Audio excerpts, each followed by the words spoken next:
Hello అండి, welcome to my channel. ఇప్పుడు మనం ఈ బంధం ఏనాటిదో పార్ట్ 3 విందాం. సుశీల గారు, నేను తర్వాత చెప్తా కన్నయ్య, ముందు వాళ్ళని పిలువు నాన్న అనడంతో హర్ష చరిత వాళ్ళకి కాల్ చేసి రమ్మని చెప్తాడు. హర్ష, ఇప్పుడు చెప్పు మా, అసలు ఏమైంది?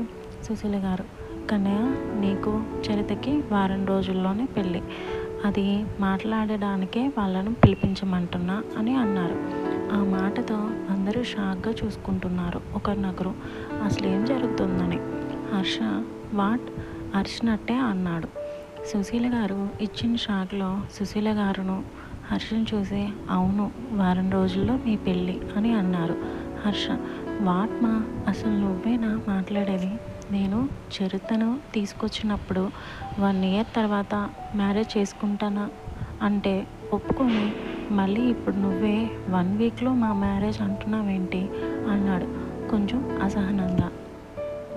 సుశీల గారు, చూడు కన్నయ్య, నేను ఒకటే చెప్తున్నా, మీ ఇద్దరు ప్రేమించుకున్నారు, సో పెళ్లి చేసుకోవడానికి మాకు అసలు ప్రాబ్లం లేదు.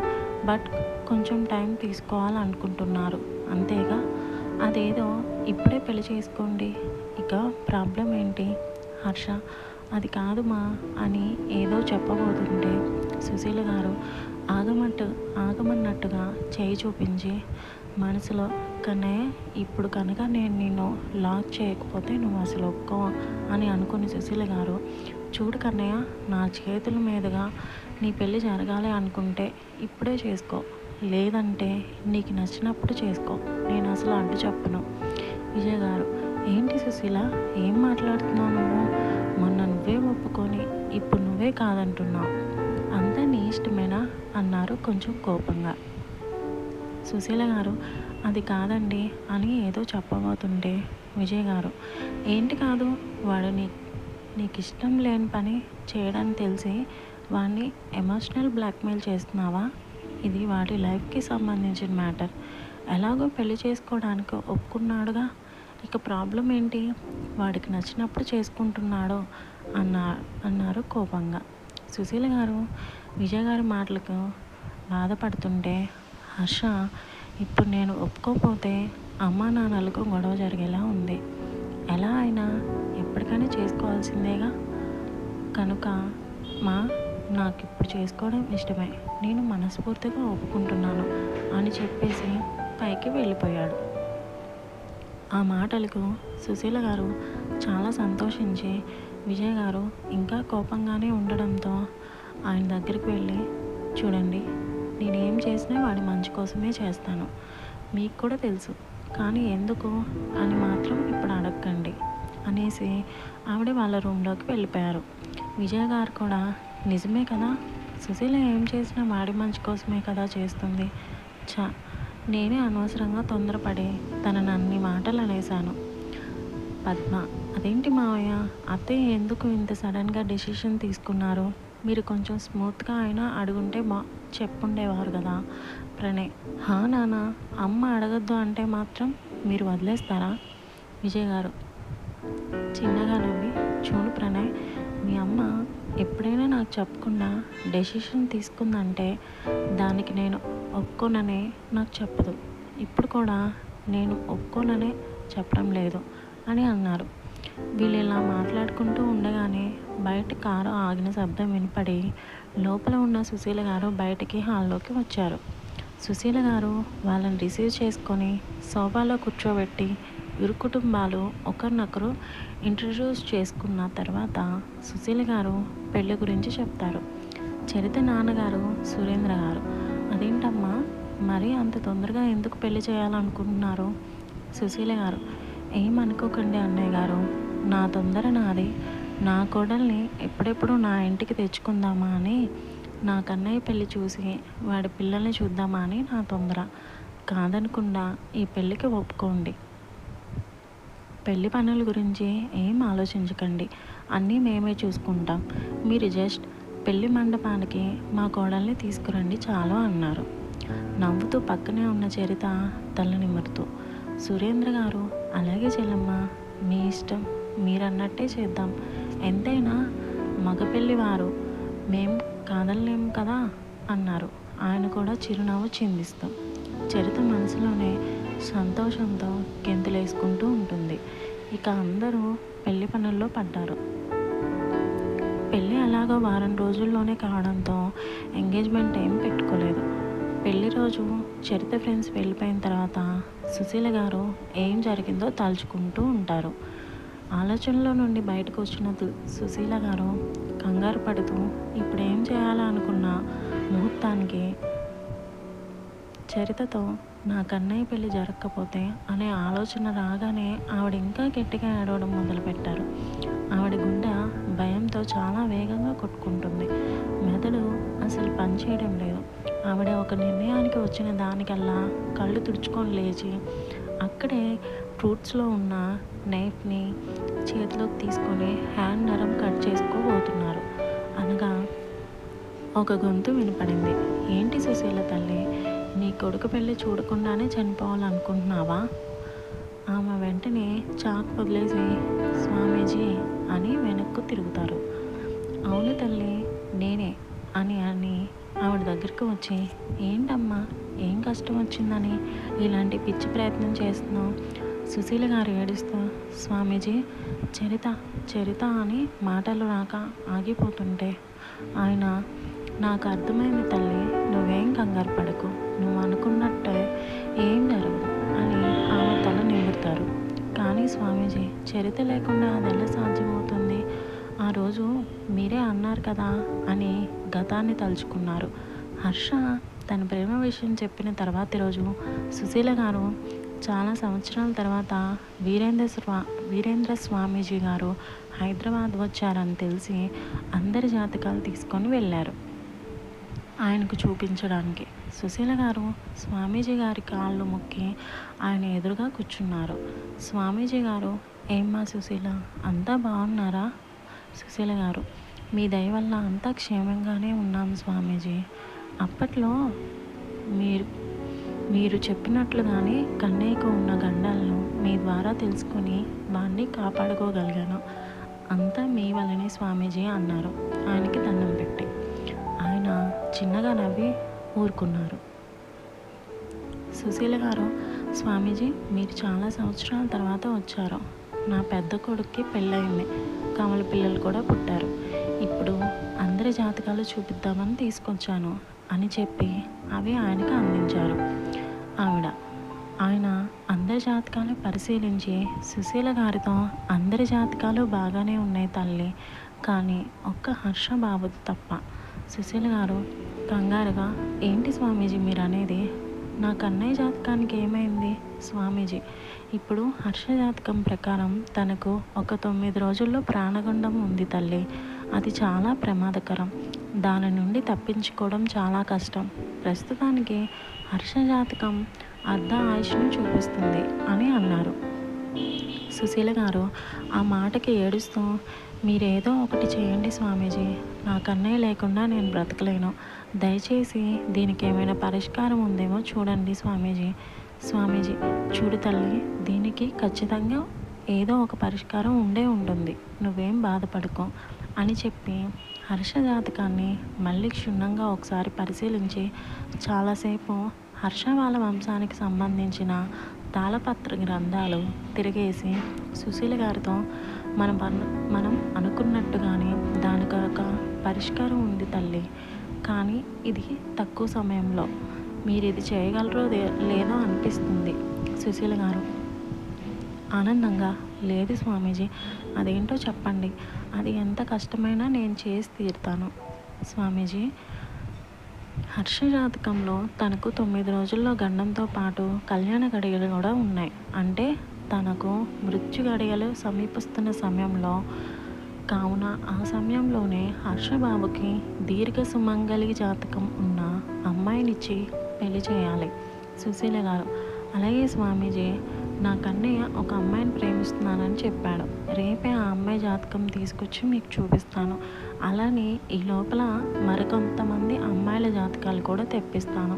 అందులో ఎవరి జాతకం సరిపోతుందో మీరు చెప్పండి, ఆ అమ్మాయిని ఇచ్చే వాడికి పెళ్లి చేస్తాను స్వామీజీ. అది కాదు తల్లి, ఇక్కడే అసలైన చిక్కుముడి కూడా ఉంది. హర్షను వెంటాడుతున్న ప్రాణగండం చాలా శక్తివంతమైంది. దానిని ఎదిరించడానికి నిండు నూరేళ్ల సౌభాగ్యవతి యోగం ఉన్న అమ్మాయినిచ్చి పెళ్లి చేసినా కూడా అది తిరగబడి ఆ అమ్మాయిని జీవితాన్ని మోడులో మార్చేస్తుంది. కానీ హర్ష ప్రాణగండం నిలబడదు. మీ భర్త పూర్వీకులకు సంభవించిన తాళపత్రాలలో ఉన్నదాన్ని బట్టి హర్షకు సౌభాగ్యవతి అయిన అమ్మాయినే కాకుండా తన అరచేతి గీతల్లో కమలం గుర్తు కలిగిన అమ్మాయినిచ్చి పెళ్లి చేయాలి. అలాంటి అమ్మాయి అసలు ఉందో లేదో కూడా తెలియదు. ఎందుకంటే హర్షబాబు వాళ్ళ పూర్వీకులలో మొదటి తరం అయిన ఫణీంద్ర భూపతి వర్ధన్ గారి జాతకమే మన హర్షబాబుకి కూడా వచ్చింది. ఆయన జాతకంలో ఇలానే కమలం గుర్తు గల అమ్మాయితో పెళ్ళవుతుంది. ఆవిడ వల్లనే ఆయన ఆయుష్ కూడా నిలబడుతుంది అని ఉంది. దాని ప్రకారం అలానే జరిగింది. నేను కూడా దాన్ని ఆధారం చేసుకుని చెప్పాను. హర్షబాబు జాతకంలోనే పెళ్ళి జరుగుతుంది అని ఉంది. కానీ అలా కమలం గుర్తు ఉన్న అమ్మాయితోనే జరుగుతుందో లేదో తెలియదు. అలా అని ఆ అమ్మాయితో కాకుండా ఇక ఏ అమ్మాయితో జరిగినా బాబు ప్రాణం నిలబడదు అని చెప్పారు. సుశీల గారు కన్నీళ్లు తుడుచుకొని, లేదు స్వామీజీ, ఖచ్చితంగా అలాంటి అమ్మాయి ఉంటుంది. నా కన్నయ్య కోసం ఎక్కడో పుట్టే ఉంటుంది. నాకు పూర్తి నమ్మకం ఉంది. నా కన్నయ్య చరితను ప్రేమించాడంటే ఖచ్చితంగా ఆ అమ్మాయి చరితనే అయి ఉంటుంది. స్వామీజీ, నీ నమ్మకం చూస్తుంటే నాకు అలానే అనిపిస్తుంది తల్లి. చూద్దాం. రేపు ఒకసారి నువ్వు ఆ అమ్మాయిని తీసుకొని నా దగ్గరకు రా. నేను ఒకసారి నువ్వు చెప్పిన ఆ అమ్మాయి చేతి మీద రేఖల్ని పరిశీలిస్తాను అని చెప్పారు. ఈ పురాణ గ్రంథాల్లో ఫణీంద్ర భూపతి గారి భార్య గారి జాతకంతో పాటు ఆ కమలం గుర్తు గల రేఖలు కూడా గీయబడి ఉన్నాయంటే ఖచ్చితంగా ఇలాంటి ఒకరోజు వస్తుందని ఫణీంద్ర గారు అదే జాతకంతో మళ్ళీ పుడితే ఆయన భార్య గారి జాతకం ఉన్న అమ్మాయితోనే ఆయన పెళ్లి జరగాలని మనం తెలుసుకునేలా పెద్దలు మొదలుగానే అందులో రాసి ఉంచారంటే ఖచ్చితంగా అలాంటి అమ్మాయే ఉంటుంది అని నా ప్రగాఢ విశ్వాసం తల్లి. సుశీల గారు, స్వామీజీ, నాకు ఒక చిన్న సందేహం. మొదటి తరం అయిన ఫణీంద్ర భూపతి వర్ధన్ గారు మళ్ళీ అదే జాతకంతో నా కన్నయ్య రూపంలో ఎందుకు జన్మించారు స్వామీజీ? ఆయన అదే జాతకంలో పుట్టడానికి కారణం ముందు జన్మలో ఆయన ప్రాణాలు ఎవరి ద్వారానైతే నిలబడ్డాయో మళ్ళీ ఆమెతోనే బాబు పెళ్ళి జరగాలి కాబట్టి.